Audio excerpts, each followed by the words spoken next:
अम्मी। हाँ बोलो बेटा।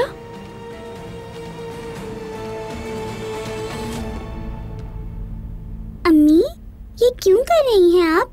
क्या हम कहीं जा रहे हैं? हाँ बेटा, हम जा रहे हैं। हम मतलब कौन कौन? तुम, मैं, तुम्हारे अब्बू, आपी, हम सब। और मिरान भाई?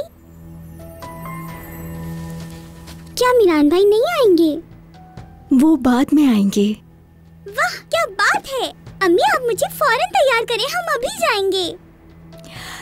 तुम्हारे अब्बू को आने दो, जब वो कहेंगे हम तभी जाएंगे, ठीक है? मेरा थोड़ा सा काम बाकी रह गया है, फिर मैं तुम्हें खाना खिलाऊंगी। अब तुम नीचे जाओ और मलिका आपी के पास बैठो, मैं आती हूँ। ठीक है अम्मी, ठीक है। अच्छा ये तो बताएं, हम कहाँ कहाँ जाएंगे? पार्क भी जाएंगे ना? हाँ हाँ जरूर जाएंगे। हाँ वाकई में?